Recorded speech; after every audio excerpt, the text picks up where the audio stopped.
तस्वीरें देखकर लगता है कि बिहार के सीमांचल में मानो कोई नेता नहीं बल्कि सुपरस्टार पहुंचा है। तस्वीरें ओवैसी की न्याय यात्रा की हैं, जहां जमकर भीड़ उमड़ रही है और असदुद्दीन ओवैसी सीमांचल के लिए जीने मरने की कस्में खा रहे हैं। सीमांचल की जनता जिंदाबाद, सीमांचल की जनता जिंदाबाद, सीमांचल की जनता जिंदाबाद, मंजलिस पार्टी जिंदाबाद। बिहार विधानसभा चुनाव के लिए मुसलमानों से एकजुट होने की अपील कर रहे हैं। नारे तकबीर, नारे तकबीर। ये तस्वीरें बिहार के राजनीतिक तापमान को बढ़ाने का काम कर रही हैं और अलग अलग मंच से तेजस्वी के खिलाफ ओवैसी की हुंकार बिहार के सियासी समीकरणों को सुलगाने का काम कर रही है। इनसे पूछिए, ये तेजस्वी के पास तो चले गए, क्या दिया तुमको तेजस्वी ने? तुमने तो तेजस्वी को बहुत तोहफे दिए, क्या क्या दिए मुझे मालूम।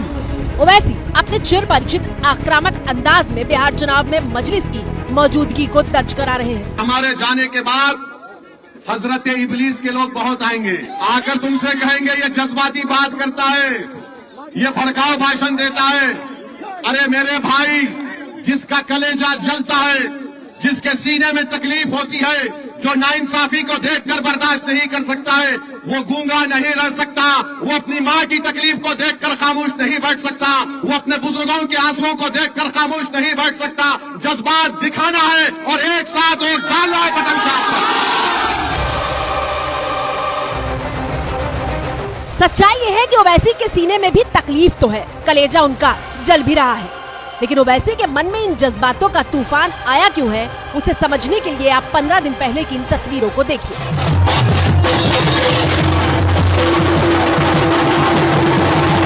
तस्वीरें 11 सितंबर की हैं, जब राजधानी पटना में ढोल नगाड़ों के साथ ओवैसी की पार्टी AIMIM के प्रदेश अध्यक्ष और कार्यकर्ता लालू के घर पहुंचे थे।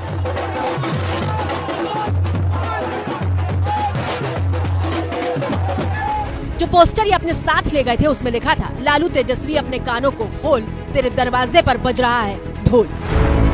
गठबंधन के लिए अपना दरवाजा खोल, वरना खुल जाएगी माई समीकरण की पोल। इन पोस्टरों के साथ MIM लालू के दरवाजे पर बेतहाशा ढोल पीटती रही, लेकिन लालू यादव के घर के दरवाजे नहीं खुले और ओवैसी की पार्टी के नेताओं को बैरंग वापस आना पड़ा।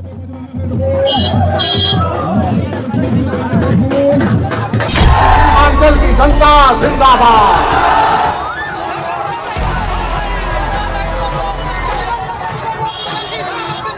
अब सीटों के लिए सौदेबाजी के दबाव की दूसरी तस्वीर देखिए, जो पिछले हफ्ते 19 सितंबर की है। तेजस्वी यादव बिहार अधिकार यात्रा पर निकले हुए थे और उनका रथ मधेपुरा से गुजर रहा था, तो ओवैसी के समर्थकों ने उन्हें घेर दिया और गठबंधन नहीं तो वोट नहीं के पोस्टर लहराए गए थे।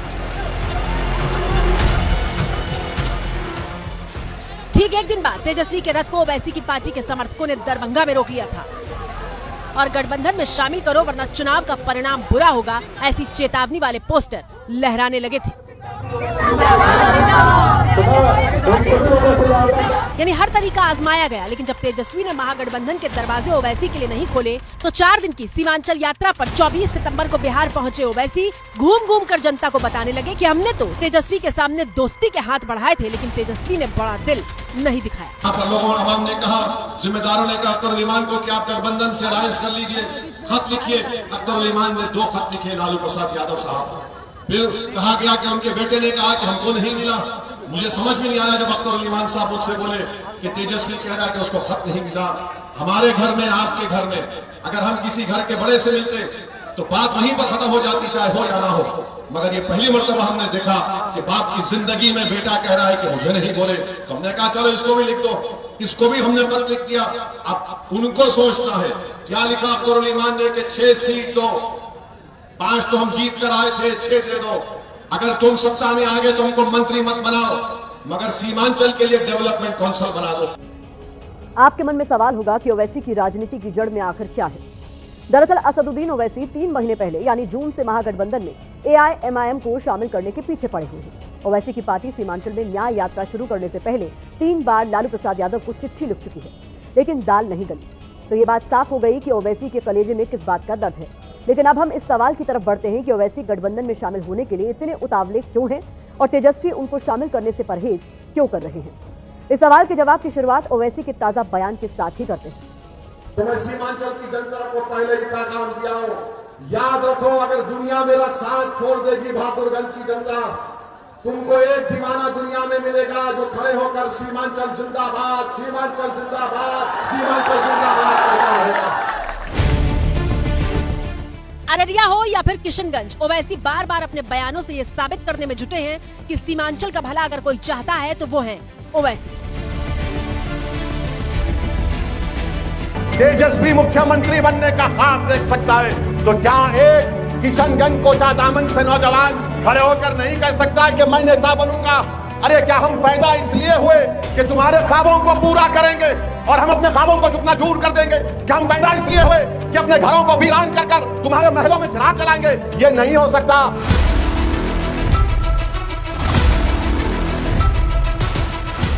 ओवैसी जिस सीमांचल में अपनी चुनावी तार ठोक रहे हैं, पहले वहां के बारे में जान लेते हैं। बिहार के सीमांचल में 4 जिले आते हैं, पूर्णिया, कटिहार, अररिया और किशनगंज। अगर इन चारों जिलों में मुस्लिम आबादी की बात करें तो किशनगंज में 68% मुस्लिम है, कटिहार में 44%, अररिया में 43% और पूर्णिया में 38%। जबकि इन 4 जिलों की औसत मुस्लिम आबादी 50% है और सीमांचल के इन 4 जिलों में 24 विधानसभा सीटें आती हैं। लोगों का समर्थन किस तरफ रहेगा? इसी तरफ रहेगा, क्योंकि ओवैसी हमारे लिए बहुत कुछ करते हैं, यानी कि सब जो भी समाज है सबसे मोहब्बत करते हैं। वो नहीं कहते कि हिंदू या मुस्लिम अलग है, अलग धर्म, सब जाति से मोहब्बत करते हैं, इसलिए हम भी इससे मोहब्बत करते हैं। ओवैसी क्यों वो हम लोग के लिए अच्छे करते हैं, सबसे मोहब्बत करते हैं, इसलिए हिंदू मुसलमान सबसे मोहब्बत करते हैं, हर एक चीज के लिए लड़ रहे हैं वो, हम लोग उसी से मोहब्बत करते हैं, आगे भी लड़ते रहेंगे हम लोग। और यही वजह है कि मुस्लिम बहुल आबादी वाले इस इलाके में असदुद्दीन ओवैसी अपनी राजनीतिक जमीन और अपने लोगों को सिक्योर करने के लिए महागठबंधन यानी तेजस्वी और राहुल गांधी से 24 में से 6 विधानसभा सीटें मांग रहे थे। वैसे साहब खत लिखे गए कई बार गठबंधन के लिए, लेकिन कोई जवाब नहीं आया, इसलिए इस्तीफा का परवाह नहीं है। 6 सीट हमने देने के लिए कहा। अब इससे बढ़कर ज़र्फ का और क्या मजारा हो सकता है कि जिस पार्टी ने हमारे 4 विधायक को, जिसको सीमांचल की जनता ने अपने खून पसीने से कामयाब किया, कुर्बानी देकर, आपने उनको खरीद लिया, तो अब इनके ऊपर मुनस्सिर है। हम तो बोले कि हमको मंत्री भी नहीं चाहिए अगर आपको इख्तियार अल्लाह देता है तो। खैर कोई परवाह नहीं, अपना काम करेंगे। दुनिया सीमांचल और बिहार देख चुकी है कि कौन बीजेपी को नहीं रोकना चाहता। मगर इतना याद रखो कि इलेक्शन हम लड़ेंगे, नतीजा आने के बाद रोना नहीं, हम लड़ेंगे बराबर। ओवैसी को लग रहा है कि अब बात नहीं बनेगी, तो उन्होंने गियर बदल लिया है और अब खुद को मुसलमानों के सबसे बड़े नेता के तौर पर पेश करने में लगे हैं। हमारे देश में हर समाज की लीडरशिप है, ब्राह्मण समाज की है, ठाकुर समाज की है, भूमिहार की है, यादव की है, दलितों की है, पासवान की है, किस किस की नहीं है।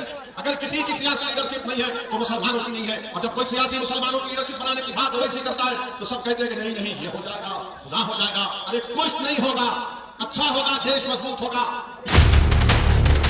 ओवैसी सिर्फ 6 सीटें मांग रहे हैं। वैसे तो तेजस्वी के लिए 6 सीटें देना कोई बड़ी बात नहीं है, लेकिन आरजेडी के रणनीतिकारों को लगता है कि ओवैसी इसके जरिए ट्रैप में फंसाना चाहते हैं। ओवैसी बिहार में एक बहुत बड़ा फैक्टर हो सकते हैं अगर वो महागठबंधन में शामिल नहीं होते हैं तो, खासकर सीमांचल क्षेत्र में अगर वो कैंडिडेट दे देते हैं सभी क्षेत्रों में तो मुस्लिम वोटों का विभाजन निश्चित तौर से होगा। ओवैसी हर विधानसभा में 2000 से 5000 वोट निश्चित तौर पर काटेंगे और कुछ विधानसभा में तो 10,000 से ज्यादा वोट काट सकते हैं। दरअसल ओवैसी को लगता है कि अगर वो महागठबंधन के साथ चुनाव लड़े तो मुस्लिम वोटों में कोई बंटवारा नहीं होगा, जबकि अलग लड़ने पर स्थिति बदल जाएगी। 2020 के विधानसभा चुनाव में ओवैसी की पार्टी 20 सीटों पर लड़ी थी, जिसमें से 14 सीटें सीमांचल की थीं और 14 में से 5 सीटें ओवैसी ने जीत ली थी, जबकि 2015 तक इन 5 सीटों पर महागठबंधन का कब्जा था। क्या लिखा अख्तर ईमान ने कि 6 सीट दो, 5 तो हम जीत कर आए थे, 6 दे दो। जब तुम एक मुट्ठी की तरह मुत्तहिद होकर मतदान के दिन, हक रायदही के दिन अपना एक एक वोट आप जिस तरह पहले आपने इस्तेमाल किया था, मजलिस के हक में से एक बार इस्तेमाल करके देखिए। ये जो आप लोगों को सिर्फ ओवैसी दिख रहे हैं, जमीन पे कुछ नहीं है। इस बार कुल हिंद मजलिस इत्तेहादुल मुस्लिमीन का सब चीज सफाया होने वाला है, 0 पे आउट होने वाले हैं। ये जो भड़काऊ भाईजान हैं असदुद्दीन ओवैसी, वो इसी तरह की बयानबाजी करते हैं। इनके भड़काने से कुछ होने वाला नहीं है। ये तो 15 मिनट वाले हैं ना, कि 15 मिनट निकाल दो पुलिस को, सेना को निकाल दो, और यहाँ पे आगे मोहब्बत की बात शुरू कर देते हैं। तो ये 15 मिनटी नेताओं को हम लोग अच्छे से जानते हैं। ओवैसी के महागठबंधन में शामिल होने के लिए उतारू होने के पीछे बी टीम वाला आरोप भी है। दरअसल ओवैसी जहां भी चुनाव लड़ने जाते हैं, कांग्रेस समेत तमाम पार्टियां उन पर बीजेपी का बी टीम होने का आरोप लगाती है। ओवैसी इस दाग को धोना चाहते हैं और महागठबंधन में शामिल होना चाहते हैं। पिछले चुनाव में भी असदुद्दीन ओवैसी जी 20 सीटें लड़े, जिसमें से 5 उनकी पार्टी जीत कर लाई। परंतु हुआ क्या कि उन 5 में से 4 लोग आरजेडी में जाकर बाद में मिल गए। सिर्फ वहां के उनके जो अध्यक्ष थे वही ऑल इंडिया एमआईएम के साथ रह गए। ये अपने आप में एक बहुत बड़ी विडंबना है आज कि ओवैसी जी चाह रहे हैं कि उनको 2 से 43 में से मात्र 6 सीटें महागठबंधन लड़ने के लिए अगर दे दे तो वो उनके साथ आने के लिए तैयार है। परंतु जिस प्रकार से ओवैसी जी आज अलग थलग पड़े हुए हैं और उनको कोई भी साथ में जोड़ने को तैयार नहीं है, तो ऐसा लग रहा है कि मुस्लिम बहुल समाज में उनकी इतनी पैठ नहीं है जितना कि वो अपने आप सोचते हैं। लेकिन अब सवाल यह है कि तेजस्वी यादव क्यों ओवैसी से गठबंधन नहीं कर रहे? तो जवाब यह है कि अगर ऐसा हुआ तो ओवैसी बिहार में मुसलमानों के बड़े नेता बन जाएंगे, जबकि महागठबंधन में तेजस्वी ही मुसलमानों के नेता है, कांग्रेस में राहुल गांधी ही मुसलमानों के नेता है। लेकिन ओवैसी का कद और उनकी छवि एक हार्डकोर मुस्लिम नेता की है। महागठबंधन में अगर ओवैसी की एंट्री होती है तो इसका सीधा मतलब यह होगा कि वो मुसलमानों का सबसे बड़ा चेहरा बन जाएंगे, और जाहिर तौर पर यह बात आरजेडी और कांग्रेस को रास नहीं आएगी। तस्वीरें तेजस्वी और राहुल गांधी की वोट अधिकार यात्रा की है, जब दोनों की सवारी बिहार के अलग अलग कोनों में पहुंच रही थी और खास तौर पर दोनों सीमांचल समेत बिहार के मुस्लिम इलाकों में गए थे। राहुल और तेजस्वी जब सीमांचल और दूसरे मुस्लिम इलाकों में पहुंचे तो उन्हें वहां बहुत अच्छा रिस्पांस मिला था और इसी वजह से महागठबंधन बेहद उत्साहित है, क्योंकि रणनीतिकारों को लगता है कि ओवैसी इसी लहर पर सवार होना चाहते हैं, जबकि महागठबंधन को फिलहाल उनकी जरूरत नहीं है। ओवैसी को महागठबंधन के लोग इसलिए महागठबंधन में नहीं शामिल करना चाहते हैं कि ओवैसी का प्रभाव क्षेत्र अभी हैदराबाद है और अभी उन्हें एक प्रकार से वोट कटवा नेता के रूप में जाना जाता है, भाजपा की बी टीम के रूप में जाना जाता है। अगर महागठबंधन से ओवैसी चुनाव लड़ लेते हैं तो उनकी वो छवि खत्म हो जाएगी, खासकर बिहार में, और बिहार में एक बड़ा फैक्टर बनकर उभर सकते हैं। हैदराबाद के बाद वो बिहार में, यूपी में, बंगाल में सब जगह प्रभाव डाल सकते हैं, इसलिए महागठबंधन उन्हें शामिल नहीं करना चाहता है। ओवैसी से दूरी बनाने की पहली अहम वजह यह है कि ओवैसी के हार्डकोर मुस्लिम नेता होने की वजह से बीजेपी को ध्रुवीकरण कार्ड खेलने का मौका मिलेगा और पूरा चुनाव हिंदू मुसलमान का हो जाएगा। हम लोग किसी का विरोध नहीं करते। बिहार में 14 करोड़ आबादी है, 14 करोड़ आबादी सब हम लोगों के लिए बराबर है। ओवैसी से तेजस्वी के परहेज करने की दूसरी वजह यह है कि लालू यादव के राष्ट्रीय जनता दल का आधार ही मुस्लिम और यादव यानी माय समीकरण है। अगर मुसलमानों के बीच उनके साथ इतना बड़ा नेता खड़ा हो जाएगा तो मुसलमान तेजस्वी की बजाय ओवैसी की सुनने लगेगा और तेजस्वी की राजनीतिक वैल्यू कम हो जाएगी। लेकिन ऐसा भी नहीं है कि तेजस्वी ओवैसी को पूरी तरह दरकिनार कर देंगे तो कोई फर्क नहीं पड़ेगा। साल 2020 के विधानसभा चुनाव में ओवैसी जब उतरे थे तो एक गठबंधन बनाकर चुनाव लड़ा था।